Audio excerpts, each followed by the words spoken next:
As we read the Gospels, we come across the numerous cures which Jesus performed.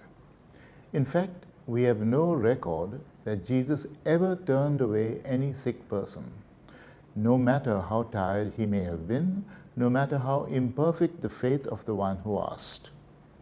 The Gospel writers were always aware that the healing miracles of Jesus were performed in a context, and that context was the presence of the reign of God. In fact, the ancient prophets, Isaiah particularly, had foretold this.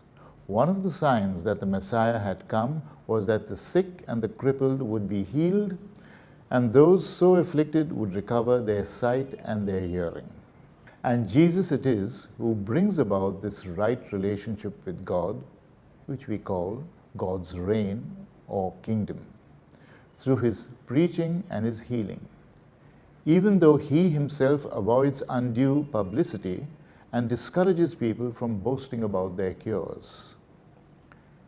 In the episode recorded by Mark in today's Gospel, Jesus is in pagan territory outside the borders of Israel.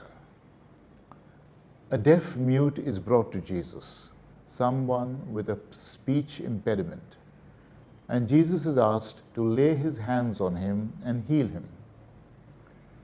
Jesus takes the man aside and does even more. He puts his finger into the man's ears, spits, and touches his tongue.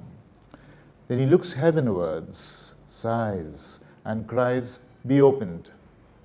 And the man recovers his speech and hearing. The crowd is astonished, and the news of this cure spreads everywhere. Why does Jesus go through such a ritual of healing? Why does he not ask for faith from the patient as he does otherwise? Why does he forbid the man to speak about his healing? One answer is to remember what Mark calls the messianic secret of Jesus.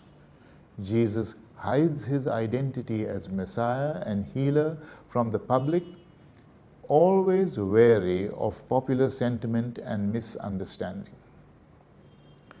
Perhaps, too, the ritual of healing seen in this miracle reflects the practice of the early Christian community, called upon to witness to the Lord both by preaching and healing. Touching and anointing acquired a sacramental form. Finally, Mark intended the miracle to indicate the coming of the Messianic age foretold by the prophets, an age which would bring salvation to all, Jews and Gentiles alike, even as this deaf mute was.